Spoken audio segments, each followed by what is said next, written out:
গরিব চাকরের কন্যাদের প্রতি ধনী মালিক পুত্রের যে মানবিকতা দেখানো হল তা দেখে সবার হৃদয় কেঁদে উঠল। এটি মুম্বাইয়ের একটি সত্য ঘটনা। বন্ধুরা, সময়টা ছিল বিকেল, আর গ্রামের বাইরের মাটির রাস্তায় হালকা ধুলো উঠছিল। আকাশে ডুবন্ত সূর্যের লাল আভা ছড়িয়ে পড়েছিল, এবং দূরের ধানক্ষেত থেকে কাজ সেরে ফেরা চাষিরা ধীরে ধীরে নিজেদের বাড়ির দিকে ফিরছিল। সেই রাস্তার ধারে একটি খুব পুরনো পিপল গাছ দাঁড়িয়েছিল, যার মোটা শিকড়গুলো মাটি থেকে বেরিয়ে চারদিকে ছড়িয়ে গিয়েছিল। সেই গাছের নিচে এক বৃদ্ধ লোক নিজের কাঠের লাঠির ওপর ভর দিয়ে বসেছিল, এবং তার নজর বারবার সেই রাস্তার দিকে চলে যাচ্ছিল, যা শহরের দিকে যেত। এই বৃদ্ধ লোকটি ছিল মাধব কাকা, এবং সে প্রতিদিন এই সময়ে এখানে বসে কারো অপেক্ষা করত। মাধব কাকার বয়স এখন ৭০-এর কাছাকাছি পৌঁছে গিয়েছিল। সাদা চুল, ঝোঁকা কোমর আর মুখে ফুটে ওঠা গভীর বলিরেখা তার দীর্ঘ জীবনের সাক্ষ্য দিচ্ছিল। গ্রামের মানুষ তাকে খুব সম্মানের চোখে দেখত, কারণ সে সবসময় শান্ত এবং সৎ স্বভাবের মানুষ ছিল। কিন্তু গ্রামবাসী একটা কথা সবসময় বুঝতে পারত না, যে মাধব কাকা প্রতিদিন বিকেলে পিপল গাছের সেই একই নিচে বসে রাস্তার দিকে কেন তাকিয়ে থাকে। গ্রামের বাচ্চারা প্রায়ই খেলতে খেলতে তার কাছে চলে আসত। একদিন একটি ছোট ছেলে তার লাঠি ধরে হাসতে হাসতে বলল, কাকা, আপনি রোজ এখানে কেন বসেন? মাধব কাকা হেসে তার দিকে তাকালো এবং ধীরে ধীরে বলল, ব্যাস বেটা, কারো অপেক্ষা করছি। বাচ্চাটি উৎসুক হয়ে জিজ্ঞাসা করে বসল, কে আসার কথা? মাধব কাকার চোখ রাস্তার দিকে আটকে গেল, এবং সে ধীর গলায় বলল, আমাদের ছোট বাবু। গ্রামের কিছু বয়স্ক লোক এই কথা শুনে একে অপরের দিকে তাকাতে লাগল। তারা জানত মাধব কাকা কার কথা বলছে। অনেক বছর আগে এই মাধব কাকাই মুম্বাইয়ের বড় ব্যবসায়ী রাজেন্দ্র সিংয়ের বাড়িতে কাজ করত। কিন্তু সত্যি এটা ছিল যে সে সেখানে শুধু চাকর ছিল না, সেই বাড়ির প্রতিটি সদস্যের মনে তার জন্য সম্মান এবং আপন ভাব ছিল। যখন রাজেন্দ্র সিংয়ের বাড়িতে ছেলে জন্মেছিল, তখন পুরো বাড়িতে খুশির আমেজ ছিল। সেই বাচ্চার নাম রাখা হয়েছিল বিক্রম। কিন্তু সেই বাচ্চাকে কোলে তুলে নিয়ে ঘোরানো, তাকে খাওয়ানো আর তাকে গল্প শুনিয়ে ঘুম পাড়ানোর মানুষটি অন্য কেউ নয়, বরং মাধব কাকাই ছিল। ধীরে ধীরে বিক্রম তার সাথে এতটাই জুড়ে গেল যে সে তাকে চাকর নয়, বরং নিজের পরিবারের অংশ মনে করতে লাগল। যখন বিক্রম একটু বড় হল এবং স্কুলে যেতে শুরু করল, তখনও তার দায়িত্ব মাধব কাকাই সামলাত। সাত সকালে সে তাকে স্কুলে ছাড়তে যেত এবং দুপুরে ফেরত নিয়ে আসত। রাস্তায় বিক্রম মাঝে মধ্যে জেদ করত যে তার চকলেট চাই, অথবা পার্কে আর কিছুক্ষণ খেলতে চায়। মাধব কাকা প্রথমে তাকে বোঝানোর চেষ্টা করত, কিন্তু তার নিরপরাধ হাসি দেখে অবশেষে মেনে নিত। বিক্রমের মা এসব দেখে প্রায়ই হেসে দিত। একদিন সে ভালোবেসে বলেছিল, মাধব, তুমি আমাদের বাড়ির চাকর নও, তুমি আমাদের আপনজন। এটা শুনে মাধব কাকা সব সময়ের মতো মাথা নিচু করে নিত। তার মনে সেই পরিবারের জন্য খুব সম্মান ছিল, এবং সে সেই বাড়িটাকেই নিজের বাড়ি মনে করত। কিন্তু সময় সবসময় একরকম থাকে না। ধীরে ধীরে বছর কেটে গেল এবং বিক্রম বড় হতে থাকল। অন্যদিকে মাধব কাকার বয়সও বাড়তে থাকল। আগে যে কাজগুলো সে খুব সহজেই করে ফেলত, এখন সেই কাজ করতে তার ক্লান্তি হতে লাগল। সিঁড়ি ওঠার সময় দম আটকে আসত, এবং বেশিক্ষণ দাঁড়িয়ে থাকলে পায়ে ব্যথা হতে শুরু করত। একদিন বিকেলে সে সাহস করে নিজের মালিককে বলল, মালিক, শরীর আর আগের মতো নেই, ভাবছি গ্রামে ফিরে যাই আর বাকি জীবনটা ওখানেই কাটাই। এটা শুনে রাজেন্দ্র সিং কিছুক্ষণের জন্য চুপ হয়ে গেল। তারপর সে বলল, মাধব, তুমি এখান থেকে চলে গেলে বাড়িটা খালি খালি লাগবে। মাধব কাকা হালকা হাসির সাথে জবাব দিল, মালিক, প্রতিটি মানুষকে একদিন নিজের জায়গা ছাড়তেই হয়। এখন আমার বয়স গ্রামে শান্তিতে থাকার। তার গলায় কোনো অভিযোগ ছিল না, ছিল শুধু এক সত্যি, যা সে মেনে নিয়েছিল। যখন মাধব কাকা তার ছোট বাক্সটি নিয়ে বাংলোর গেট পর্যন্ত পৌঁছাল, তখন ছোট বিক্রম দৌড়ে তার কাছে আসল। তার চোখে জল ছিল, এবং সে কাঁদতে কাঁদতে জিজ্ঞাসা করল, কাকা, আপনি আমাদের ছেড়ে কেন চলে যাচ্ছেন? মাধব কাকা নিচু হয়ে তার সামনে বসল এবং তাকে নিজের বুকে জড়িয়ে ধরল। সে ধীরে ধীরে বলল, ছোটবাবু, আমি কোথাও দূরে যাচ্ছি না, শুধু নিজের গ্রামে যাচ্ছি। যখন তুমি বড় মানুষ হয়ে যাবে, তখন একবার দেখা করতে অবশ্যই এসো। বিক্রম সরলভাবে মাথা নাড়াল এবং বলল, আমি অবশ্যই আসব। সেই দিনের পর মাধব কাকা গ্রামে ফিরে আসলো। শুরুতে মাঝে মধ্যে শহর থেকে ফোন আসত এবং খোঁজ খবর নেওয়া হতো, কিন্তু ধীরে ধীরে জীবনের ব্যস্ততায় সেই যোগাযোগও বন্ধ হয়ে গেল। তবুও মাধব কাকা অপেক্ষা করা কখনো বন্ধ করেনি। প্রতিদিন বিকেলে সে সেই পিপল গাছের নিচে বসে যেত এবং দূরে চলে যাওয়া রাস্তার দিকে তাকিয়ে থাকত। তার সব সময় মনে হতো যে হয়তো কোনোদিন হঠাৎ একটা গাড়ি থামবে আর সেখান থেকে নেমে কেউ ডাক দেবে, মাধব কাকা। মাধব কাকার ছোট ঘরটি গ্রামের এক কোণে ছিল। মাটির দেওয়ালওয়ালা সেই ঘর খুব সাধারণ ছিল, কিন্তু তাতে একটা সারল্যে ভরা ওম ছিল। সামনে ছোট একটা উঠোন ছিল, যেখানে একটা পুরনো চারপাই পড়ে থাকত। বর্ষার দিনে ছাদ অনেক জায়গায় চুইয়ে জল পড়ত, আর গরমে দেওয়ালের মাটি ঝরে পড়ত। তবুও মাধব কাকা কখনো অভিযোগ করত না, কারণ তার কাছে গ্রামের এই সারল্য শহরের দৌড়ঝাঁপ থেকে অনেক বেশি শান্তির ছিল। মাধব কাকার 2 মেয়ে ছিল, বড় মেয়ে রেখা আর ছোট মেয়ে নীলা। দুজনেই ছোটবেলা থেকে খুব বুঝদার ছিল, কারণ তারা তাদের বাবাকে সব সময় পরিশ্রম করতে দেখেছিল। রেখা বাড়ির কাজের পাশাপাশি গ্রামের মহিলাদের হাতের কাজ করে সামান্য টাকা আনত, যাতে বাড়ির খরচ চলে। অন্যদিকে নীলা পড়াশোনায় খুব ভালো ছিল, আর তার স্বপ্ন ছিল যে সে পড়াশোনা করে একদিন ভালো চাকরি করবে। গ্রামে সকাল খুব তাড়াতাড়ি শুরু হয়ে যেত। মুরগির ডাকের সাথে সাথেই মানুষ নিজের কাজে লেগে যেত। রেখা রোজ সকালে উঠে উনুনে চা বানাত আর তারপর বাবাকে ডাক দিত, বাবা, চা তৈরি। মাধব কাকা ধীরে ধীরে উঠত, নিজের পুরনো চাদর কাঁধে ফেলত এবং উঠোনে বসে চা খেতে খেতে আকাশের দিকে তাকিয়ে থাকত। মাঝে মধ্যে চা খেতে খেতে মাধব কাকা হঠাৎ হেসে দিত। তখন নীলা জিজ্ঞাসা করত, বাবা, তুমি কোন কথায় হাসছ? মাধব কাকা বলত, ব্যাস বেটা, ছোট বাবুর কথা মনে পড়ে গেল। এটা শুনে 2 বোন চুপ হয়ে যেত, কারণ তারা জানত যে তাদের বাবার মনে সেই ছোট বাবুর জন্য কতটা স্নেহ ছিল। গ্রামের লোকও প্রায়ই এটা জানত যে মাধব কাকা শহরে বড় বাড়িতে কাজ করত। অনেক সময় কেউ মজা করে বলে দিত, মাধব কাকা, এখন সেই ছোট বাবু অনেক বড় মানুষ হয়ে গেছে, তার কি আর মনে আছে যে গ্রামে কেউ তার অপেক্ষা করছে? এটা শুনে মাধব কাকা শুধু হালকা হেসে দিত, কিন্তু তার মনে একটা ভরসা সব সময় বেঁচে থাকত। বিকেলের সময়টা মাধব কাকার জন্য খুব স্পেশাল ছিল। যেমনই সূর্য ডুবতে শুরু করত, সে নিজের লাঠি তুলত এবং ধীরে ধীরে গ্রামের বাইরের পিপল গাছের দিকে হাঁটা দিত। সেখানে বসে সে দূরে চলে যাওয়া রাস্তার দিকে তাকিয়ে থাকত, যেন কোনো মুহূর্তে ওখান থেকে কোনো চেনা মুখ দেখা যাবে। অনেকবার রেখা তাকে বলত, বাবা, এত দূরে যেও না, তোমার শরীরও ভালো থাকে না। কিন্তু মাধব কাকা হেসে বলত, ব্যাস কিছুক্ষণ বসে চলে আসব, ওখানে হাওয়াটাও খুব ভালো দেয়। রেখা বুঝে যেত যে আসল কারণ হাওয়া নয়, বরং অপেক্ষা। বাড়ির অবস্থা ধীরে ধীরে কঠিন হতে থাকল। হাতের কাজ থেকে যে সামান্য টাকা আসত, তা দিয়ে কোনো মতে বাড়ির খরচ চলত। অনেকবার এমন হতো যে মাসের শেষের দিনগুলোতে বাড়িতে রেশনও কমে যেত। তখন রেখা চুপচাপ নিজের ভাগের খাবার নীলাকে দিয়ে দিত এবং নিজে কম খেয়ে কাজ চালিয়ে নিত। নীলা এসব দেখে খুব কষ্ট পেত। সে পড়তে চাইত, কিন্তু তার মনে হতো যে তার পড়াশোনা বাড়ির উপর বোঝা হয়ে দাঁড়াচ্ছে। একদিন সে নিচু স্বরে বলল, দিদি, আমি যদি পড়াশোনা ছেড়ে দিই তবে খরচ কিছুটা কমে যাবে।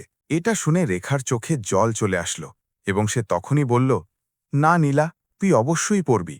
বাবার স্বপ্ন যে তুই পড়াশুনো করে কিছু একটা হবি। মাধব কাকা এসব শুনছিল। সেই রাতে সে অনেকক্ষণ ঘুমাতে পারল না।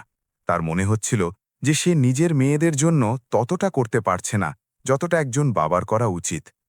কিন্তু তবুও সে মনে মনেই ঈশ্বরের কাছে এটাই প্রার্থনা করত যে তার মেয়েদের জীবন যেন তার চেয়ে ভালো হয়। কিছুদিন পর মাধব কাকার শরীর আরও দুর্বল হতে লাগল। বয়সের ছাপ এখন পরিষ্কার দেখা যাচ্ছিল। তবুও সে প্রতিদিন বিকেলে সেই পিপল গাছের নিচে অবশ্যই যেত। তার কাছে সেই জায়গাটি শুধু বসার জায়গা ছিল না, বরং আশার আশ্রয় ছিল। একদিন যখন সে সেখানে বসেছিল, তখন দূর থেকে চলে যাওয়া বাসের ধুলো উড়ল। মাধব কাকা কিছুক্ষণের জন্য দাঁড়িয়ে গেল, যেন তার মনে হলো যে হয়তো কোনো গাড়ি থামতে চলেছে। কিন্তু বাস না থেমেই বেরিয়ে গেল। মাধব কাকা আবার ধীরে ধীরে বসে পড়ল এবং হালকা হাসির সাথে আকাশের দিকে তাকাতে লাগল। তার হয়তো এটা আন্দাজ ছিল না যে সময় কত দ্রুত বদলে যাচ্ছে। শহরে সেই ছোট বাচ্চা যাকে সে নিজের কোলে খাওয়ানো বড় করেছিল, সে এখন বড় হয়ে গিয়েছিল এবং বিদেশে পড়াশোনা করছিল। মুম্বাইয়ের আন্তর্জাতিক বিমানবন্দরে সেই দিন বেশ ভিড় ছিল। যাত্রীরা নিজেদের মালপত্র নিয়ে তাড়াতাড়ি বাইরে বেরোচ্ছিল। সেই ভিড়ের মাঝে একজন যুবক ধীরে ধীরে বাইরের দিকে এগোচ্ছিল। তার মুখে আত্মবিশ্বাস ছিল, আর চোখে হালকা ক্লান্তির সাথে একটা তৃপ্তিও দেখা যাচ্ছিল। সে ছিল বিক্রম রাজেন্দ্র সিং, সেই ছোট বাচ্চা যে একসময় মাধব কাকার আঙুল ধরে চলা শিখত। অনেক বছর বিদেশে পড়াশুনো করার পর বিক্রম আজ নিজের দেশে ফিরে আসছিল। সে বড় বিশ্ববিদ্যালয় থেকে নিজের পড়াশুনো শেষ করেছিল এবং এখন বাবার ব্যবসায় হাত দিতে চলেছিল। যেমনই সে এয়ারপোর্টের বাইরে আসলো, সেখানে দাঁড়িয়ে থাকা বড় কালো গাড়ির দরজা খুলে গেল এবং ড্রাইভার সম্মানের সাথে তার মালপত্র তুলে নিল। গাড়ি শহরের ব্যস্ত রাস্তায় এগোতে শুরু করল। জানলার বাইরে তাকিয়ে বিক্রমের ছোটবেলার অনেক কথা মনে পড়তে লাগল। রাস্তার ধারের চায়ের দোকান, মানুষের ভিড়, হর্নের আওয়াজ আর হালকা ধুলো, এসব দেখে তার মনে হল যেন সে নিজের কোনো পুরনো চেনা জগতে ফিরে এসেছে। কিছুক্ষণের মধ্যেই গাড়ি তার বাড়ির সামনে পৌঁছে গেল। বড় বাংলো, লম্বা বারান্দা আর সামনে ছড়ানো বাগান দেখে তার মুখে হালকা হাসি ফুটে উঠল। এটা সেই বাড়ি যেখানে সে তার ছোটবেলা কাটিয়েছিল। যেমনই সে ভেতরে গেল, তার মা তাকে জড়িয়ে ধরল। অনেক বছর পর ছেলেকে সামনে দেখে তার চোখ খুশিতে ভরে গিয়েছিল। বাড়ির সবাই তার সাথে দেখা করে খুব খুশি ছিল। কিন্তু কথাবার্তার মাঝে হঠাৎ বিক্রমের নজর চারদিকে গেল। চোখের দৃষ্টি চারদিকে ঘুরতে লাগল, যেন সে কাউকে খুঁজছিল। কিছুক্ষণ চুপ থাকার পর সে ধীরে ধীরে জিজ্ঞাসা করল, মা, মাধব কাকা কোথায়? এই প্রশ্ন শোনা মাত্রই ঘরে এক মুহূর্তের জন্য নিস্তব্ধতা নেমে আসল। তার মা দীর্ঘশ্বাস নিলেন এবং ধীরে ধীরে বললেন, বেটা, মাধব অনেক বছর আগে গ্রামে চলে গিয়েছিল। তার শরীর ভালো থাকত না, তাই সে নিজেই যাওয়ার ইচ্ছা প্রকাশ করেছিল। বিক্রম কিছুক্ষণের জন্য চুপ হয়ে গেল। তার মনে শৈশবের অনেক ছবি একসাথে ভেসে উঠল। তার মনে পড়ল কিভাবে মাধব কাকা তাকে প্রতিদিন স্কুলে ছাড়তে যেত, কিভাবে সে জেদ করে তাকে দিয়ে চকোলেট খাওয়াত, আর কিভাবে রাতে ঘুমানোর আগে সে তাকে গল্প শোনাত। আবার জিজ্ঞাসা করল, তার সাথে কি কখনো কথা হয়? তার মা ধীরে ধীরে মাথা নাড়ালেন এবং বললেন, শুরুতে হতো, কিন্তু ধীরে ধীরে যোগাযোগ কমে গেল। এখন তো অনেক বছর দূরে কোনো খবর আসেনি। এটা শুনে বিক্রমের মনে এক অদ্ভুত অস্থিরতা তৈরি হল। তার হঠাৎ মনে হল যে মানুষটি তার শৈশবকে এত ভালোবাসা দিয়েছিল, তার সম্পর্কে সে এত বছর ধরে কিছু জানার চেষ্টাও করেনি। সেই রাতে সে নিজের ঘরে অনেক রাত পর্যন্ত জেগে থাকল। বিছানায় শুয়ে তার চোখের সামনে বারবার সেই দৃশ্যটি ঘুরতে লাগল। যখন মাধব কাকা তাকে বিদায় দেওয়ার সময় বলছিল, ছোটবাবু, যখন বড় মানুষ হয়ে যাবে তখন একবার দেখা করতে অবশ্যই এসো। পরদিন সকালে নাস্তার টেবিলে বসেই সে তার বাবাকে জিজ্ঞাসা করল, পাপা, তোমার কি মাধব কাকার গ্রামের ঠিকানা মনে আছে? তার বাবা কিছুক্ষণ ভাবলেন এবং তারপর বললেন, হ্যাঁ, তার গ্রাম এখান থেকে প্রায় ৩৫০ কিলোমিটার দূরে। বিক্রম তখনই বলল, আমি তার সাথে দেখা করতে যেতে চাই। তার বাবা আশ্চর্যের সাথে তার দিকে তাকালেন, কিন্তু তারপর তার মুখে হালকা হাসি ফুটে উঠল। তিনি বললেন, এটা শুনে ভালো লাগলো বেটা, মাধব তোমাকে খুব ভালোবাসা দিয়েছিল। দুপুর নাগাদ গাড়ি তৈরি হয়ে গিয়েছিল। ড্রাইভার রাস্তার জন্য সব ব্যবস্থা করে নিয়েছিল। বিক্রম গাড়িতে বসল এবং শহরের ভিড় পেরিয়ে হাইওয়ের দিকে এগিয়ে গেল। রাস্তার দুপাশে ক্ষেত আর ছোট ছোট গ্রাম দেখা যেতে লাগল। পুরো রাস্তায় বিক্রমের নজর জানলার বাইরেই আটকে থাকল। সে বারবার ভাবছিল যে এত বছরে মাধব কাকার জীবন কেমন কেটেছে। যেমন যেমন গাড়ি সেই গ্রামের কাছে পৌঁছচ্ছিল, তার হৃৎস্পন্দন বাড়তে থাকল। তার মনে হচ্ছিল যে আর কিছুক্ষণের মধ্যেই সে সেই মানুষটির সাথে দেখা করবে যে তাকে শৈশবে সবচেয়ে বেশি ভালোবাসা দিয়েছিল। বিকেল গড়িয়ে সন্ধ্যা হতে চলল যখন বিক্রমের গাড়ি সেই গ্রামের কাছে পৌঁছল যেখানে মাধব কাকা থাকত। শহরের চওড়া রাস্তার বদলে এখন সরু কাঁচা রাস্তা ছিল, আর দুপাশে ছড়িয়ে থাকা ধান খেতে হালকা হাওয়া ঢেউ তুলছিল। দূরে কোথাও গরুর ঘণ্টার আওয়াজ আসছিল, আর মাটির সোধা গন্ধ বাতাসে মিশেছিল। গাড়ি ধীরে ধীরে গ্রামের দিকে এগোচ্ছিল, আর বিক্রম জানলা দিয়ে বাইরে তাকিয়ে নিজের মনের অস্থিরতা অনুভব করছিল। যেমনই গাড়ি গ্রামের ভেতর পৌঁছল, সেখানে খেলতে থাকা বাচ্চারা হঠাৎ থেমে গেল এবং অবাক হয়ে সেই বড় গাড়িটি দেখতে লাগল। গ্রামে এমন গাড়ি রোজ আসত না, তাই মানুষের মনে কৌতূহল তৈরি হল। কিছু মানুষ নিজেদের বাড়ি থেকে বাইরে বেরিয়ে আসলো এবং দেখতে লাগল যে শেষ পর্যন্ত শহর থেকে আসা এই অতিথি কার বাড়ি যাচ্ছে। ড্রাইভার একজন বয়স্ক লোকের কাছে রাস্তা জিজ্ঞাসা করল। তিনি জানালেন যে মাধব কাকার ঘর গ্রামের একদম শেষে। গাড়ি ধীরে ধীরে সেই দিকেই এগোতে লাগল। কিছুক্ষণ পরই সেটি একটি ছোট মাটির ঘরের সামনে গিয়ে থেমে গেল। ঘরটি খুব সাধারণ ছিল। মাটির দেয়াল ছিল, ওপরে খোলার পুরনো ছাদ ছিল এবং সামনের ছোট উঠোনে একটি পুরনো চারপাই পড়েছিল। ঘরের অবস্থা দেখেই বোঝা যাচ্ছিল যে এখানে জীবন অনেক সংগ্রামের মধ্য দিয়ে কাটছে। বিক্রম গাড়ি থেকে নামল এবং কিছুক্ষণ সেই ঘরটিকে মনোযোগ দিয়ে দেখতে থাকল। তার মনে এক অদ্ভুত ভারাক্রান্ত ভাব অনুভব হচ্ছিল। সে ভাবছিল যে মানুষটি তার শৈশবকে এত ভালোবাসা দিয়েছিল, সে তার জীবনের শেষ বছরগুলো এই ঘরেই কাটিয়েছে। তখনই পাশে দাঁড়িয়ে থাকা এক বয়স্ক লোক ধীরে ধীরে তার কাছে আসলেন এবং বললেন, বেটা, কাকে খুঁজছ? বিক্রম সম্মানের সাথে বলল, আমি মাধব কাকার সাথে দেখা করতে এসেছি।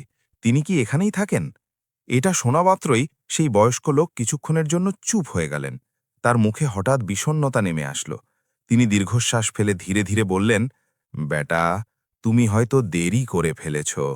বিক্রম চমকে গেল। সে তাড়াতাড়ি জিজ্ঞাসা করল, দেরি মানে? সেই বয়স্ক লোক শান্ত গলায় বললেন, মাধব আর এই পৃথিবীতে নেই। কয়েক মাস আগে তার শরীর খুব খারাপ হয়ে গিয়েছিল এবং এক রাতে সে চিরদিনের জন্য ঘুমিয়ে গেল। এটা শোনামাত্রই বিক্রম যেন পাথরের মতো হয়ে গেল।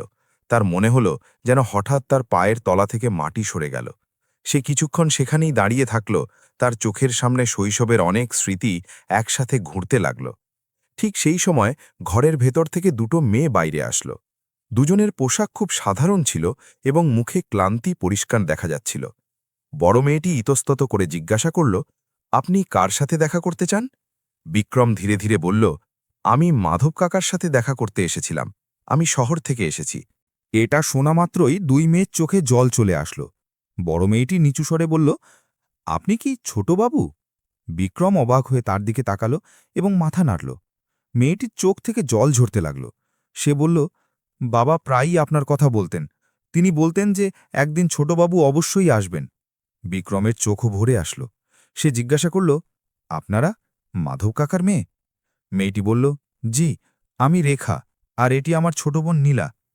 বিক্রম ঘরের ভেতর উকি দিয়ে দেখল মাটির দেওয়াল, মেঝেতে বিছানো পাটি আর কোনায় রাখা ছোট আলমারি দেখে সে বুঝতে পারল যে মাধব কাকা চলে যাওয়ার পর এই দুজনের জীবন কতটা কঠিন হয়ে গিয়েছিল। রেখা ধীরে ধীরে বলল, বাবা রোজ বিকেলে গ্রামের বাইরে পিপল গাছের নিচে বসতেন। তিনি বলতেন যে হয়তো কোনোদিন ছোটবাবু সেই রাস্তা দিয়ে আসবেন। এটা শুনে বিক্রমের মন কানায় কানায় ভরে আসল। তার মনে হল যেন মাধব কাকার শেষ নিঃশ্বাস পর্যন্ত সেই আশাতেই বেঁচেছিলেন যে তার ছোটবাবু একদিন নিশ্চয়ই আসবে। সেই বিকেলে গ্রামের বাতাসে এক অদ্ভুত নিস্তব্ধতা ছিল। বিক্রম এখন অনুভব করছিল যে সে শুধু দেখা করার জন্য এখানে আসেনি। ভাগ্য তাকে এখানে কোনো বড় কারণে নিয়ে এসেছে। মাধব কাকার ঘরের উঠোনে তখন গভীর নিস্তব্ধতা ছেয়েছিল। হাওয়া ধীরে ধীরে চলছিল এবং খোলার ভাঙা ছাদ দিয়ে চুইয়ে আসা বিকেলের আলো মাটির মেঝেতে ছড়িয়ে পড়ছিল। বিক্রম চারপায়ের পাশে দাঁড়িয়েছিল এবং তার মনে অদ্ভুত এক যন্ত্রণা উপচে পড়ছিল। তার বারবার এটাই মনে হচ্ছিল যে যদি সে একটু আগে আসত তবে হয়তো মাধব কাকার সাথে একবার দেখা করতে পারত। রেখা ধীরে ধীরে বলল, আপনি ভেতরে বসুন। সে চারপায়ের ওপর একটা পরিষ্কার চাদর বিছিয়ে দিল। বিক্রম বসে পড়ল, কিন্তু তার নজর ঘরের প্রতিটা কোণ দেখছিল। মাটির দেয়াল অনেক জায়গায় ভেঙে গিয়েছিল এবং ঘরের আসবাবপত্র দেখে পরিষ্কার বোঝা যাচ্ছিল যে এখানে জীবন কতটা কঠিন ছিল। কিছুক্ষণ পর নীলা ভেতর থেকে জল নিয়ে আসলো। তার হাতে কাচের একটা সাধারণ গ্লাস ছিল। সে ধীরে ধীরে সেই গ্লাসটি বিক্রমের দিকে বাড়িয়ে দিয়ে বলল, জল খেয়ে নিন। বিক্রম হেসে গ্লাসটি নিল এবং ধীরে ধীরে জল খেতে লাগল। ঠিক সেই মুহূর্তে তার শৈশবের একটি স্মৃতি মনে পড়ে গেল। যখন খেলাধুলো করে ফেরার পর মাধব কাকাই একইভাবে তার সামনে জলের গ্লাস রাখতেন। বিক্রম গ্লাসটি নিচে রেখে জিজ্ঞাসা করল, আপনারা এখানে কিভাবে দিন কাটাচ্ছেন? রেখা হালকা হাসির সাথে জবাব দেওয়ার চেষ্টা করল, কিন্তু তার গলায় লুকিয়ে থাকা ক্লান্তি পরিষ্কার শোনা যাচ্ছিল। সে বলল, আমি গ্রামের মহিলাদের হাতের কাজ করে দিই, তাতেই সামান্য কিছু টাকা আসে আর ঘরের খরচ চলে যায়। নীলা একটু দূরে দাঁড়িয়ে চুপচাপ সব শুনছিল। তার চোখে পড়াশোনা করার আকাঙ্ক্ষা পরিষ্কার দেখা যাচ্ছিল। বিক্রম তাকে জিজ্ঞাসা করল, তুমি কি পড়াশোনা করো? নীলা নিচু স্বরে বলল, জি, আমি পড়তে চাই। আমার স্বপ্ন যে আমি পড়াশোনা করে চাকরি করব, কিন্তু অনেক সময় ফিস দেওয়া মুশকিল হয়ে পড়ে। এটা শুনে বিক্রমের মনে এক মোচড় দিয়ে উঠল। তার মনে পড়ল যে তার পড়াশোনার জন্য তার বাড়িতে কখনো কোনো জিনিসের অভাব হয়নি, কিন্তু এখানে মাধব কাকার মেয়ে পড়তে চায় আর তার জন্য সংগ্রাম করতে হচ্ছে। কিছুক্ষণ পর রেখা ভেতরে গেল এবং একটা পুরনো টিনের কৌটো নিয়ে ফিরে আসলো। সে সেই কৌটোটি ধীরে ধীরে চারপায়ের ওপর রাখল এবং বলল, বাবা এটাকে খুব সাবধানে রেখেছিলেন। তিনি বলতেন যে যদি কখনো ছোটবাবু আসেন তবে তাকে যেন এটা অবশ্যই দিয়ে দেওয়া হয়। এটা শোনা মাত্রই বিক্রমের বুক দ্রুত কাঁপতে লাগল। সে ধীরে ধীরে কৌটোটি খুলল। ভেতরে কিছু পুরনো জিনিস রাখা ছিল। সবার ওপরে একটা ছোট ফটো ছিল, যাতে একটি ছোট বাচ্চা হাসছিল, আর তাকে কোলে তুলে নিয়ে মাধব কাকা দাঁড়িয়েছিলেন। ছবিটা দেখা মাত্রই বিক্রমের চোখ ভরে আসলো। সেই বাচ্চাটি আর কেউ নয়, ছোট বিক্রম, আর তাকে কোলে তোলা মানুষটি তিনিই ছিলেন, যিনি তাকে শৈশবে বাবার মতো ভালোবাসা দিয়েছিলেন। কৌটোর ভেতরে একটা ছোট কাতলে খেলনাও রাখা ছিল। বিক্রম যখন সেটা হাতে নিল, তখন তার মনে পড়ল যে সে ছোটবেলায় এই খেলনাটা দিয়েই খেলত। একদিন যখন সেই খেলনাটি হারিয়ে গিয়েছিল, তখন মাধব কাকাই পুরো ঘর খুঁজে সেটা তাকে ফেরত দিয়েছিলেন। কৌটোর নিচে একটা ভাঁজ করা চিঠিও রাখা ছিল। কাগজটা একটু পুরনো হয়ে গিয়েছিল, কিন্তু সেটাকে খুব সাবধানে রাখা হয়েছিল। বিক্রম ধীরে ধীরে সেটা খুলল এবং পড়তে শুরু করল। চিঠিতে লেখা ছিল, ছোট বাবু, যদি কখনো তুমি এই চিঠি পড়ো, তবে বুঝবে যে মাধব কাকা তোমাকে খুব মনে করত। আমি তোমাকে সবসময় নিজের ছেলের মতোই মেনেছি। যদি কখনো সময় পাও, তবে একবার দেখা করতে অবশ্যই এসো। এটা পড়তে পড়তে বিক্রমের চোখ থেকে জল ঝরতে লাগল। সে চিঠিটা ধীরে ধীরে ভাঁজ করল এবং কিছুক্ষণ চুপচাপ বসে থাকল। সে অনুভব করছিল যে মাধব কাকা তাকে শুধু মালিকের ছেলে নয়, বরং নিজের ছেলে বলে মেনেছিল। উঠোনে হালকা হাওয়া চলছিল এবং গ্রামের বিকেল ধীরে ধীরে রাতে বদলে যাচ্ছিল। সেই শান্ত পরিবেশে বিক্রমের মনে এক দৃঢ় সিদ্ধান্ত জন্ম নিয়েছিল। সে রেখা আর নীলার দিকে তাকালো এবং শান্ত অথচ দৃঢ় গলায় বলল, মাধব কাকা আমার কাছে শুধু চাকর ছিল না, তিনি আমার কাছে বাবার মতো ছিল। আজ যদি তিনি এই পৃথিবীতে না থাকে, তবে তার মানে এই নয় যে তার পরিবার একা হয়ে যাবে। দুই বোন অবাক হয়ে তার দিকে তাকাতে লাগল। তারা বুঝতে পারছিল না যে বিক্রম আগে কি বলতে চলেছে। বিক্রম ধীরে ধীরে বলল, আজ থেকে আপনাদের দুজনের দায়িত্ব আমার। আমি সেই সব করব যা মাধব কাকা আমার জন্য করে এসেছিল। সে তখন জানত না যে তার এই সিদ্ধান্ত শুধু এই দুই বোনের জীবনই বদলে দেবে না, বরং পুরো গ্রামকে এটা বুঝিয়ে দেবে যে মানবতার সম্পর্কই সবথেকে বড় সম্পর্ক হয়। পরদিন সকালে গ্রামের বাতাসে এক অন্যরকম স্তব্ধতা ছিল। সারা রাতের গল্পের পর বিক্রম অনেকক্ষণ ঘুমাতে পারল না। তার মনে বারবার মাধব কাকার স্মৃতি ঘুরছিল। সে ভাবছিল যে মানুষটি তার শৈশবকে এত ভালোবাসা দিয়েছিল, সে তার জীবনের শেষ দিনগুলো কত সারল্য আর সংগ্রামের মধ্যে দিয়ে কাটিয়েছিল। সকালের হালকা রোদ উঠোনে ছড়িয়ে পড়ছিল। যখন বিক্রম বাইরে আসলো, রেখা উনুনের পাশে বসে চা বানাচ্ছিল আর নীলা ঘরের সামনে ঝাড়ু দিচ্ছিল। দুই বোন তাকে দেখামাত্রই নম্রভাবে নমস্কার করল। তাদের মুখে সংকোচও ছিল, আবার আশাও ছিল। বিক্রম কিছুক্ষণ উঠোনে দাঁড়িয়ে থাকল এবং ঘরটিকে মন দিয়ে দেখতে থাকল। মাটির দেয়াল, ভাঙা ছাদ আর সাধারণ আসবাবপত্র দেখে সে পরিষ্কার অনুভব করছিল যে মাধব কাকা চলে যাওয়ার পর এই দুজনের জীবন কতটা কঠিন হয়ে গেছে। কিছুক্ষণ পর সে ধীরে ধীরে বলল, আমি আজ ফিরে শহরে চলে যাব, কিন্তু যাওয়ার আগে আপনাদের দুজনকে একটা কথা বলতে চাই। রেখা আর নীলা চুপচাপ তার দিকে তাকাতে লাগল। বিক্রম এক গম্ভীর গলায় বলল, মাধব কাকা ছোটবেলায় আমাকে শুধু সামলেছিলই না, বরং আমাকে মানবতার মানেও শিখিয়েছিল। আজ যদি আমি কিছু হতে পেরেছি, তবে তাতে তার এক বিশাল অবদান আছে। সে আরও বলল, তাই এখন এটা আমার কর্তব্য যে আমি তার পরিবারকে কখনো একা অনুভব করতে দেব না। এটা শুনে দুই বোনের চোখ ভিজে আসল। বিক্রম রেখার দিকে তাকিয়ে বলল, রেখা দিদি, এখন আর আপনার চিন্তা করার দরকার নেই। আপনার বিয়ের পুরো দায়িত্ব আমি নেব। আমি চাই আপনার বিয়ে যেন পুরো সম্মান আর খুশির সাথে হয়। রেখা এটা শুনে কিছুক্ষণের জন্য চুপ হয়ে থাকল। সে হয়তো কখনো ভাবেনি যে তার জীবনে এমন দিনও আসবে। তার চোখ থেকে জল ঝরতে লাগল এবং সে নিচু গলায় বলল, বাবা বেঁচে থাকলে আজ খুব খুশি হতো। তারপর বিক্রম নীলার দিকে তাকালো এবং হেসে বলল, আর নীলা, তোমার পড়াশোনা এখন আর কখনো থামবে না। তুমি যতটা পড়তে চাও আমি তোমার পড়াশোনার পুরো খরচ চালাবো। তোমার নিজের স্বপ্ন পূরণ করার পূর্ণ অধিকার আছে। নীলার চোখে চকমকানি আসলো। সে কখনো ভাবেনি যে তার স্বপ্ন আবার বেঁচে উঠবে। তার চোখ থেকে খুশির অশ্রু ঝরতে লাগল। কয়েক মাস পর গ্রামে এক বিশাল অনুষ্ঠানের আয়োজন হল। পুরো গ্রামে খুশির আমেজ ছিল, কারণ সেই দিন রেখার বিয়ে ছিল। বিয়ে খুব সাধারণ, অথচ পুরো সম্মান আর খুশির সাথেই হচ্ছিল। গ্রামের মানুষও এই বিয়ে দেখে খুশি ছিল। বিয়ের মণ্ডপে বসে থাকা রেখার চোখে খুশি আর আবেগ দুটোই দেখা যাচ্ছিল। তার বারবার নিজের বাবার কথা মনে পড়ছিল। তার মনে হচ্ছিল যে আজ যদি মাধব কাকা থাকত, তবে এই দৃশ্য দেখে তার চোখ গর্ভে ভরে যেত। বিক্রম পুরো সময় বিয়ের আয়োজনে লেগে থাকল। সে এটা নিশ্চিত করল যে বিয়েতে যেন কোনো কিছুর খামতি না থাকে। গ্রামের মানুষও এটা দেখে অবাক ছিল যে শহরের এত বড় একজন মানুষ নিজের পুরনো সম্পর্ককে এত সম্মানের সাথে পালন করছে। বিয়ের পর যখন বিদায়ের সময় আসলো, তখন রেখা অশ্রু ভরা চোখে বিক্রমের দিকে তাকিয়ে বলল, আজ আপনি শুধু আমার বিয়ে দেননি, আপনি বাবার স্বপ্ন পূরণ করেছেন। ওদিকে নীলাও নিজের পড়াশোনা বজায় রাখল। বিক্রম তার পড়াশোনার পুরো খরচ চালাল এবং তাকে শহরের ভালো কলেজে ভর্তি করিয়ে দিল। এখন নীলার পুরো মন দিয়ে পড়াশোনা করছিল এবং তার স্বপ্ন আবার জেগে উঠেছিল। সেই দিন গ্রামের মানুষ একটা কথা খুব গভীরভাবে বুঝতে পারল। সম্পর্ক রক্ত দিয়ে নয়, হৃদয় দিয়ে তৈরি হয়। আর যখন মানবতা মন থেকে পালন করা হয়, তখন তা যে কোনো সম্পর্কের থেকেও বড় হয়ে ওঠে। আর হয়তো এটাই এই গল্পের সবথেকে বড় সত্যি ছিল, যে প্রকৃত মানুষ সেই যে নিজের জীবনে পাওয়া ভালোবাসা আর বিশ্বাসের ঋণ কখনো ভুলে যায় না।